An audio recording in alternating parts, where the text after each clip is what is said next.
Hi, so this is Mark at Skywagon University, and today we're going to do a look around this unbelievably nice 2004 Turbo 182T, and the owner of it is Dante Vicini, who's brought it up from Southern California on his way somewhere else. So it's full, unloaded, and it's in use, and that's why he uses it. It's in mission right now. He's using it for what it's using. So if you see stuff inside it, it's just got things in it because he's flying it to North Dakota. So Dante, thanks for bringing it up. Yeah, thank you so much for having me, Mark. So, how long have you had it? Tell us a little about it. I got it in October of 21, and I had only gotten my private pilot's license June of that year. So how many hours had you got when you bought this? Oh, God, maybe around 80. Thereabouts, and right now, having only flown this plane since getting it, I'm at about 320 hours now. Okay, so was there, high hull value and very complex IFR equipment. Was there a high insurance issue with you with low time getting into it? It wasn't too bad.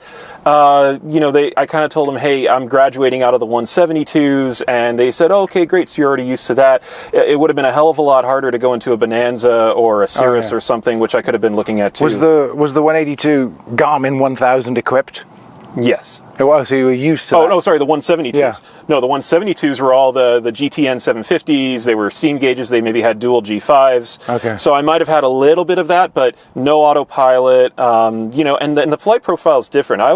People always said, oh, it's just like flying a 172. No, it's not. Heavier, it's definitely not. A lot heavier. And that was the one thing that also made the insurance happy, was I personally just set my own personal minimums as a pilot that I did not solo this plane until I had about 20 hours of dual received in it. Good, and then you kept your nose wheel where it belongs. That's right, yeah. And kept that firewall nice and straight too, you know? So what we'll do now is we'll look around it and chat about it, and you can tell us about it.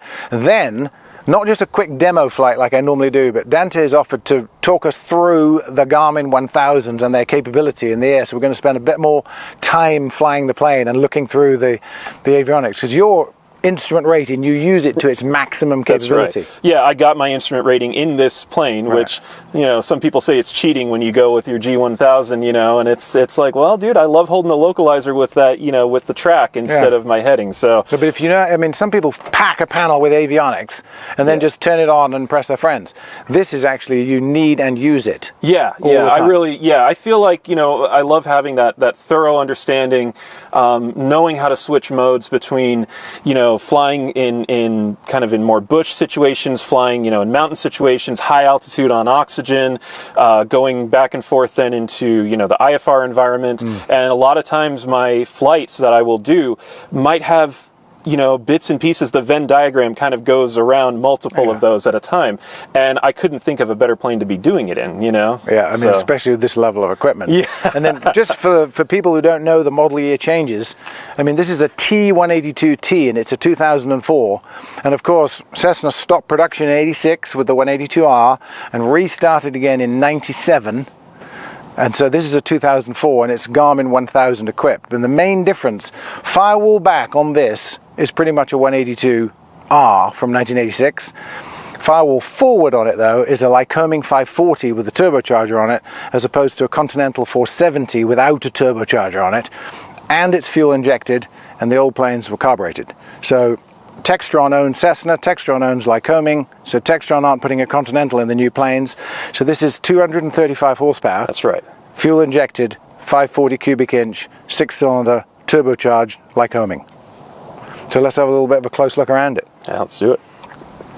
So here we are with a cowl half off. The main thing I notice on these later restart Cessnas, 97 and newers, is the cowling is a bit more blocky. On a late 80s, mid 80s and earlier 182, they're much more rounded off on the front because this Lycoming is bigger. But look at this. This has got GAMI injectors, so you've got precise fuel metering. Turbocharger is down in there. You got a computer managing things in here, a lot of electronics for the avionics, a lot of EGT, CHT, cylinder head and exhaust gas temperature probe wiring. So these are all like in here with the spark plugs. So it's packed in, but it's still a good old 540 Lycoming. And then being turbocharged, tell us a little bit about your turbo protection management protocols. So the first thing that I kind of had to get up to speed with in the POH that was very different from the 172s that I trained on was the fact that when you are leaning in cruise, let's say, that's the first thing you'll always notice. So when you lean in cruise, you are leaning for a turbo inlet temperature. The POH says you can go right up to the red line, which I think is about 1700 degrees. I don't like that. I like to protect it, so I come down to 1620. Right. As opposed to what the EGT would be doing at the time. That's right. And so here's the thing. The way I see it is your mixture controls your TIT, and your cylinder, your EGTs will follow. They will always be offset. They will never exceed the TITs unless something is horrifically wrong, right? Yeah. But you just look at one thing, and you don't even have to worry about what's the hot cylinder, what's the cold. No, none of that. So you lean it down to, I usually go roughly, my kind of course is like 15.5 gallons per hour, depending on altitude, and then about 1620, and it'll kind of fluctuate, and you let it stabilize. And then your cowl flaps are going to be for your cylinder head temperatures. So when it's got like 1600 turbo inlet temp, TIT, what is the EGT doing? It's going to be about 80 to 100 less than that. Okay, so it's going to follow it. Yeah, it's going to be in trail at all times. Okay. It won't match it. So that's kind of one thing in cruise that you notice at first. Another thing is after shutdown, or rather, in order to get to shutdown, something that some really nice bush pilots out in the Rockies taught me last year was especially when you land at small airports and you don't have this big LAX kind of taxi that takes you 20 minutes to get around. Cooling taxi. Yeah, exactly. Nice cooling taxi to keep the engine at idle. They said, resist the temptation. Even if you already got to your tie down and that's it, they said resist the temptation to just turn her off. Because they said as soon as you land, set 1,000 RPM to idle and put the timer on for like 1 to 2 minutes, minimum. Because what that does is it circulates the pump that's being driven by the engine that allows cool oil to come through and cool down the turbo. Because they said what happened is when you just cut that out all the way, right as soon as you land, an engine stops, that motor isn't being driven for that pump. And now all of a sudden you have this glowing red hot turbo. And they said that's the best way to get yourself a repair bill. And the oil's sitting in one place. Yeah, exactly. It's not being helped along. It's not being moved. So, little things like that. And looking after this engine, the engines in all the pre-86 182s, with the exception of the U engine, we've talked about that before, they're 1,500 hour TBOs. These are all 2,000 hour TBOs. That's right. And they get there. Yeah. Because with 540 cubic inches and 235 horsepower, it's not working that hard. So if you look after it the way you do, you can go to TBO and beyond with this engine. Yeah. I mean, my mechanic at home is very adamant about on condition, and I want to make good on that. So what's the time on the whole plane and the engine right now? We're over 1,600 hours on everything. On the airframe time, but the actual time got a little messed up because this had an interesting story. A couple of years into its life, it was bought by Fly Airplanes or Airplane Services over in I believe Kansas, right? Mm-hmm. And they used it. They gutted everything from the firewall forward, and they put in an experimental engine. And I took pictures of the logbook to show you, and we can maybe go over that. It was just a full FADEC that I believe could use. Lycoming. I believe so. Yeah, they had a small page on their website. I don't know if it ever actually made it into production, but it would be very much like what you see on the new Diamonds, the late model Diamonds, where it's just full FADEC. You push your button to do your run up, that kind of thing. You can put car gas, but not a turbo diesel. Right. That's right. Okay. And so they use this as an R&D platform. Meanwhile, their procedure, I found out, was they take the original Lycoming and they factory zero it out. And so it's a little more than an overhaul, or maybe a lot more than an overhaul. They make this thing like brand new from the factory, all new everything. They put it back in. So mind you, it had maybe 200 to 300 hours on it at that time, and then it zeroes. So now the numbers are kind of off. So 1,600 total and 1,400. That's right. Ish. That's right. All right, brilliant. Yeah. So let's we'll put the lid back on and then we'll have a look around inside it. Yeah, sounds good. So if anybody's seen my Mooney videos, I'm always talking about don't slam the door. Well, most Cessnas you slam the door. These later ones, in fact, 81 182Rs, which is 81 to 86, the R model, have this latch. And it's easily identified because it's got this T-head on it. The early Cessnas is just a single bar, but when it's got that, they are no slam doors. So you open it, you actually open it all the way, and there's a little release button here, which is touched by the door frame of the plane that closes the handle. So you can see no slamming required. So to close the door, you put it in the hole, and it's shut. In fact, this one is even better than that, because normally you have to assist it, but look at that.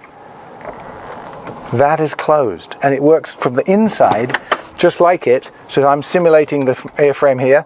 This handle here closes down like that without slamming it. And when I did that, this tongue came out with its grooves underneath, where it grips a wheel in here and sucks it into the airframe. So these are excellent doors. So if you've got one of these planes, don't let anybody slam its doors. Anyway, apart from that, now we're going to look inside. So here we are on the panel. Because this is Dante's plane and he knows it so well and knows what everything is, we're just going to have him come in and do a quick spec cover on what everything's in it, and then in flight we're going to go over the detail of it. Dante, come on in and show us what she's like. So, I mean, if nothing else, I love the fact that I'm 6'4" and I fit right in here like a pickup truck. It's amazing. So, just kind of a flow from left to right. Obviously, elephant in the room, of course, is always going to be the dual G1000s. Because these are 2004, they were pre-WAS, so there's no artificial horizon or anything, but they're still G1000s, and it still does feel like cheating in IFR conditions. I love it. So with the G1000, any of the NAV3 packages, you get this very, very standard, light system, fuel pump pitot heat. We actually have prop heat on this. They're heated boots. Right now, one of them is in-ops, so the whole system in-ops. Looking forward to getting that fixed right, hopefully very soon. Really nice. I always liked this. All these other 172s and stuff, you just see the plugs, your audio plugs, are all over in the weirdest, most inconvenient places. And this is like right here. It's out of your way. You never hit it. I love it. I love the big, rudder pedals, brakes. Everything is just, again, I got size 13 shoes, Mark, and everything feels good. Everything feels, I fit in this plane. And you've got there's some conventional gyros there. Yeah, there's the 3 backups. The newer, models like, in the 2019, 2020 or so, they're all just going to a single digital one, and I forget the name of it. But I'm sure like a 275. Yeah, like a 275. Yeah. So they're just doing the one in the middle, and they cut these out. So I still do have a vacuum system to run one thing only, and that's that. Vacuum systems suck. Yeah, exactly. So I'm actually curious if someday I could upgrade out of that, ditch the vacuum, go into the newer. It might be an avenue worth pursuing, but in any case. And an autopilot? Yeah, exactly. So I have a Cap 140 autopilot. So it's a, this is kind of the Mac Daddy Cap 140. When you look at the different levels of what they have, they had just, your simple roll and heading. And then, this one goes all the way up to altitude pre-select. And you can always just tell right away by looking at the buttons. So you have your altitude, your up, down, your arm. So with the altitude pre-select, this will fly a glide slope for an ILS, but it will not fly an RNAV glide slope, an advisory. It will fly an actual ground-based glide slope, but it otherwise does allow me to do vertical navigation, which is really nice. And then over there, that red switch, that's in a backup alternator? Yeah, so there's a secondary alternator on here, and then we just, labeled it. You got your ELT up there, obviously your Hobbs, and this that I had to put on there because it's 2024. And everybody thinks everything's a touchscreen. It's amazing. And you still see fingerprints, so do not touch the screens. It was so funny. And you know who's the most guilty of that? Was actually the DPEs that I've flown with, so bear that in mind. Yeah, hint. Flaps, obviously, here, and the flap range is super generous, and we can talk about that more as we're in the pattern, of course, too, but 140 knots for your 10 degrees of flaps. That means anywhere below the yellow arc, you're in flap range, and you can already start adding a little bit of drag into it, which is just great. So, you got your cabin air, defrost, heater, everything works just fine. I have, I have a Stratix, so I want to be a rebel and not get a Sentry. ADSB in. Yeah, I got an ADSB in on this. And then got the Rosen visors. And then down there, of course, in the late model, every single one of them, it's a wet wing with 92 gallons of gas. That's right, yeah. And it's 87 usable, or 87 and a half, I think. Yeah. But yeah, it works amazingly well. Got your cowl flaps, right? A lot of this thing, oh my God, moving up from the trainer planes, having rudder trim, because that's something, it doesn't have a yaw dampener. So this is not a 3-axis, it's a 2-axis autopilot. So you have to manually work that rudder trim, and because it's a 182, it really needs rudder trim. And so you're always feathering that out, and it just, you know, but you get it right, it feels good, you set it, and very, very happy with that. So we're kind of getting technical on the avionics, mainly in this plane, but just a quick overview of other specs on it. If I were looking at it, if it was for sale, the specs would be, it's got horizontal stabilizer abrasion boots for rock, that's not de-ice back here. An oxygen fill port, because it's a turbo, so the oxygen fills the bottles inside, and that's the fill port. ELT antenna, the late style dual button push doorknob on the baggage door, 92 gallon wet wing with 887 usable gallons with a small raised gas cap, so no bladders, no AD. The tubular landing gear, that's the same as the late model Skylanes from 72 and newer, with the fairing over them, and a giant aerodynamic wheel pant that's worth about 10 times more than my first car, no joke. And then obviously a de-ice 3 blade and a Lycoming 540 engine, but as I said earlier, this airframe is pretty much a 182R, the same as a 1986, except with a Lycoming in the front. So we're not going to look at the airframe in great detail because we've covered it in other videos. So enough of the old chat, let's fire it up and take it up for a flight and have a look how it works in the air.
Very kind of Dante to bring this up here for us. He's transiting through, but he took his time out of his day to come and stop here to do this video. So we do things like that with people who have interesting planes and stuff that we haven't done before. If you have got one or you know somebody, bring it. We can do something like this, or refer us to them and we can call them and see whether they want to do it.